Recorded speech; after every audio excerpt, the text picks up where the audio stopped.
Khalil, itu dari Mas Ivan Wahyudi.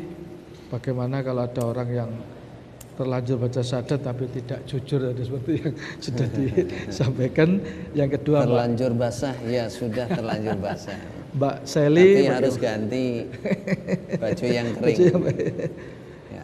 Bagaimana caranya agar benar-benar ikhlas dalam melakukan suatu amalan? Satu. Ya. Monggo. Ya. Sudah kadung terlanjur mengucapkan syahadat tapi ada tendensi atau ada maksud, ada udang di balik batu, gitu ya. Ada udang di balik. Saya kira itu memang sebagian di antara orang yang masuk Islam, ada yang harus berjuang lewat seperti itu. Ada yang langsung murni mukhlis, ada yang perlu waktu. Perlu waktu. Karena apa? Karena di dalam hati itu ada namanya nafsu. Sedangkan nafsu itu innan nafsa la ammaratun bisu. Nafsu itu selalu memerintah yang ini. Jadi perlu memerangi hawa nafsu. Tapi tugas utama kalau itu memang sudah Islam dan sudah menyerah, tentunya kembali ar-ruju' ilal haq. Kembali ya ayyuhalladzina amanu tubu ilallahi taubatan nasuha. Sebab kalau tidak mukhlis, tidak lillah karena Allah, hanya karena ingin jabatan, ingin dipek mantu, ingin dijadikan teman dan lain-lain, itu berat di sisi Allah. Besok Allah akan berfirman kepada orang-orang yang seperti ini, idhabu ilal ladzina kuntum turauna fid dunya fanzuru hal tajiduna indahum jazaa. Pergi kamu, katanya Allah. Pergi, jumpailah orang-orang yang kamu pameri dulu dunia. Kamu baca syahadat untuk siapa kamu? Nah itu, carilah balasan di sisi mereka. Otomatis hari akhirat tidak ada yaumul jaza, hanya milik Allah. Siapapun hamba bagi Allah, fakir ila Allah. Itu. Kemudian saya katakan tadi ini proses, memang sebagian itu proses. Sampai ahli ilmu zaman dulu mengatakan natlubul ilma li ghairillah fayaqbal ilmu illa lillah. Para ulama zaman dulu menggambarkan di waktu awal-awal masuk Islam mencari ilmu, katanya li ghairillah. Kami awal-awal cari ilmu itu enggak karena Allah, enggak ikhlas. Fayaqbal ilmu illa lillah. Tapi akhirnya ilmu mendorong kami menolak kecuali yang karena Allah.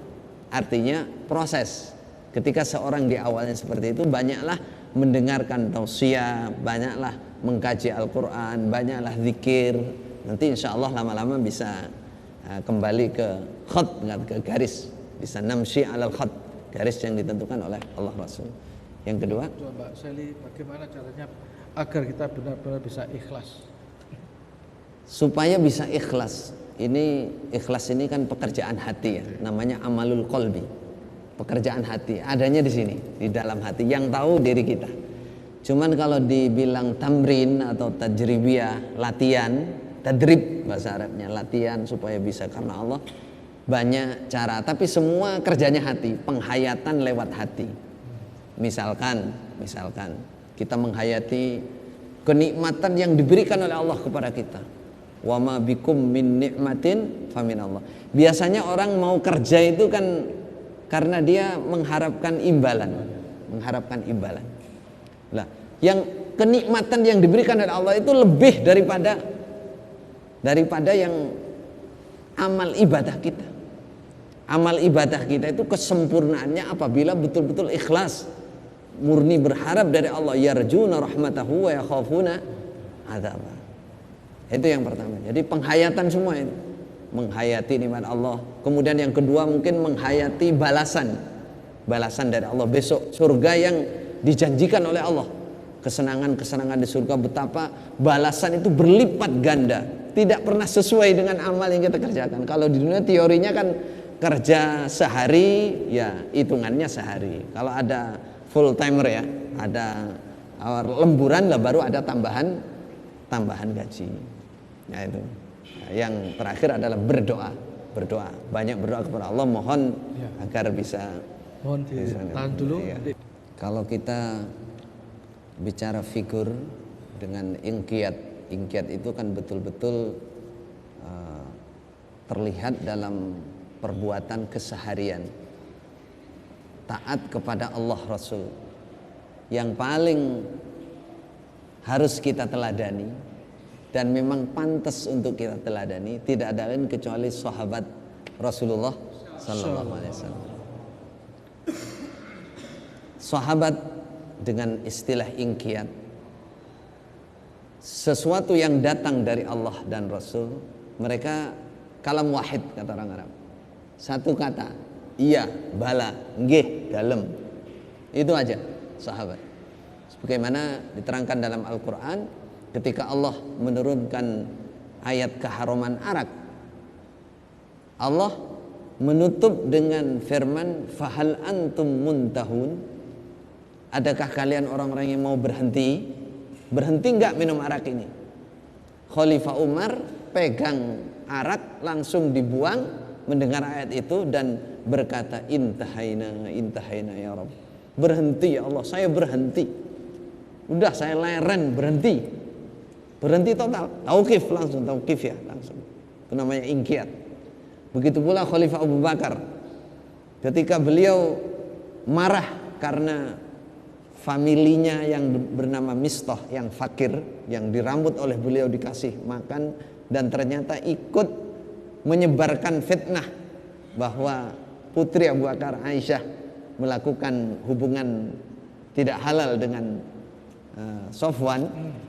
Khalifah Abu Bakar marah dan bersumpah tidak akan memberi nafkah lagi kepada Mistah. Oleh Allah ditegur dalam Al-Quran, wala ya'tali ulul fadli minkum wasa'ati ayyutu ulil kurba. Jangan sampai di antara kalian orang-orang yang punya kekayaan, punya kelebihan bersumpah untuk tidak memberi nafkah kepada kerabatnya sendiri. Oleh Allah ditutup, ala tuhibbuna ayyaghfirallahu lakum, apa kalian gak seneng saya ampuni, saya kasih pengampunan? Khalifah Abu Bakar langsung menjawab, bala ya Rabb, uhibbu an taghfirali. Iya ya Allah, dalam ya Allah, saya senang, saya ingin diampuni olehmu ya Allah. Dan langsung sumpahnya dibalik lagi, diganti. Sumpah saya yang kemarin tak ganti, wallahi demi Allah mulai saat ini saumfiku ala Mistah, saya akan infak, saya akan membelanjai Mistah sampai saya mati. Namanya ingkiat. Tidak ada kata lain, kalam wahid kata orang-orang. Itulah figur yang bisa kita tiru. Bagaimana sahabat-sahabat yang masih muda, ini kan sahabat yang sudah golongan kibar, golongan masyayikh. Yang masih muda pun juga demikian, sama. Seperti Abdullah bin Umar. Semua gerak yang dilakukan oleh Nabi ditiru. Pernah beliau berangkat haji ke Mekah, di kawasan Asfan, sudah mendekati Mekah, ada sumur kecil. Beliau Ibnu Umar muter 3 kali. Muter di situ, keliling 3 kali. Dan habis muter terus ketawa, hahaha, gitu ketawa. Yang nggak ada angin, nggak ada apa kok ketawa. Sahabat teman-temannya di sekitarnya nanya, ada apa anda ketawa? Mubeng-mubeng ini karepmu apa? Kok terus bariku guyu. Katanya Ibnu Umar, yes pokoknya dulu aku melihat Nabi muter 3 kali di sini terus ketawa. Lah ada apa kok ketawa? Mesti orang ketawa itu kan ada penyebabnya, ya.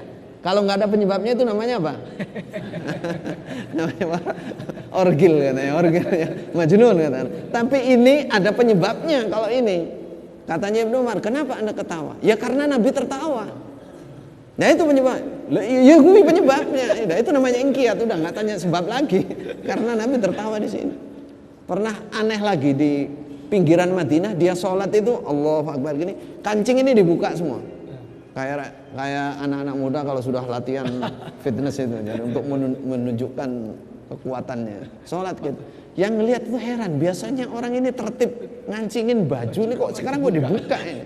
Ya orang sumuk itu orangnya tidak ada apa-apa. Setelah sholat ditanya, kenapa anda buka dada? Karena dulu saya melihat Nabi sholat di sini buka dada lah itu. Tapi ini jangan ditiru oleh muslimat ya. Ini yang laki-laki ini. Nah itu contoh bagaimana sahabat beringkiat. Coba Iya. selanjutnya. Iya. Ini ada pertanyaan Ustadz. Jadi saya merasa berat dalam melaksanakan perintah Allah dan Rasul, namun tetap saya paksa diri saya untuk melaksanakan perintah Allah Sampai berhasil. sampai berhasil. Itu apakah Itu namanya yang demikian? mahabbah kepada Allah. Itu namanya mahabbah at-ta'zim. Kenapa kok ada rasa berat? Ya seperti yang saya terangkan tadi, karena di sini dalam hati kita ada namanya nafsu. Innan nafsala ammaratun bisu. Yang diperintahkan oleh Allah Rasul itu mesti baik, mesti maslahat untuk manusia dunia akhirat. Pasti itu. Wa ma ja'ala 'alaikum fid dini min haraj. Allah tidak menjadikan agama ini tuh menyempitkan makhluk, enggak ada, menyusahkan, enggak ada. Semua untuk kemaslahatan. Ketika Allah memerintah yang baik, pasti nafsu ini menolak. Nah, kalau nafsu menolak, berat akhirnya. Nah, disitulah dikatakan al-mujahidu man jahada nafsa. Ini yang berhasil tadi ini jelas itu mahabbah. Ya itulah mahabbah. Berjuang melawan rasa beratnya itu. Mau bangun subuh berat, mau bangun malam berat, mau infak fisabilillah berat, dilawan ini. Nah, berhasil taat. Nah, itu namanya al-mujahidu man jahada nafsa. Mujahid yang sesungguhnya adalah seseorang yang bisa memerangi hawa nafsu. Belum lagi kalau bicara masalah musuh kita yang utama, siapa? Iblis. Ya. Musuh sejak Mbah Adam dulu. Inna hadza aduwwul laka wa li zaujik. Katanya Allah, ini musuh mudam. Wa dzurriyyatik, anak turun kamu ya musuhnya ini satu ini, iblis ini. Iblis itu datang dari kanan, kiri, depan, selalu berusaha terus. Dalam Al-Quran disebutkan berjanji dia minta rukhsah, dispensasi di hadapan Allah untuk mengajak bolos akeh-akeh mlebu neraka. Nah, tsumma la'atiyannahum min baini aydihim wa min khalfihim wa an aymanihim wa an syama'ilihim tsumma la tajidu aktsarahum syakirin. Itu katanya iblis berjanji di hadapan Allah, saya datangi depan, belakang, kanan, kiri, segala arah akan saya datangi. Jadi kalau berat itu sudah apa ya, memang bisa dimaklumi, wajar. Nah, yang dikatakan mahabbah berhasil melaksanakan ibadah tau'an wa karha, bahasa Al-Quran, dengan rasa taat, rasa senang gembira, wa karhan terpaksa. Makanya dalam hadis lain sebutkan huffatil jannatu bil makarih, bil makarih. Huffatil jannah, surga ini memang dihiasi, dikelilingi dengan sesuatu yang membencikan hati. Wa asa an takrahu syai'an fa huwa khairul lakum. Kadang-kadang apa yang kamu benci itu justru baik bagi kamu. Itu mungkin yang diperjelas. Jadi bahwa berat itu bukan tandanya tidak cinta, bukan. Kalau cinta kepada Allah saya jelaskan tadi itu adalah mahabbah at-ta'zim. Cinta karena mengagungkan. Ya, ada rasa cinta, ada rasa mengagungkan, menomorsatukan, mengutamakan.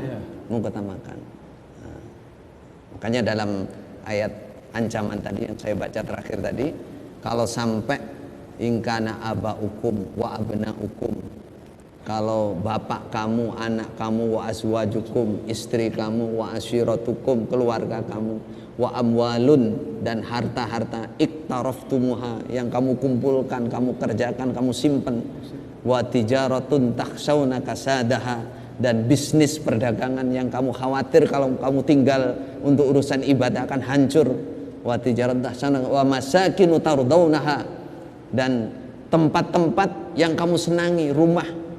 Berat mau datang ke pengajian karena rumahnya bagus, tempat pengajian kurang bagus misalkan. Nah, itu kalau berhasil melawan hawa nafsu, meninggalkan semua itu, mengutamakan ibadah, berarti menang. Berarti dia mendapatkan keberhasilan dalam mencapai mahabbah kepada Allah. Kepada Allah Rasul, berarti syahadatnya sempurna, Mungkin kesimpulannya Ustadz dari pembahasan kita pagi ini. Kita sangat berharap dari beberapa penyampaian yang telah saya sampaikan,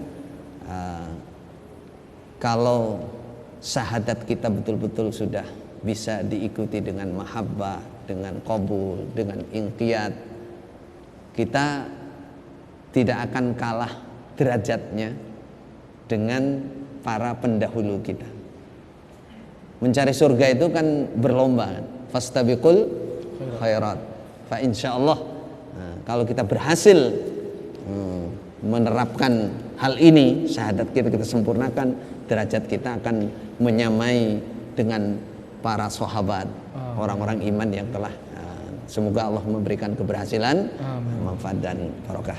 Jazakumullah khair. Terima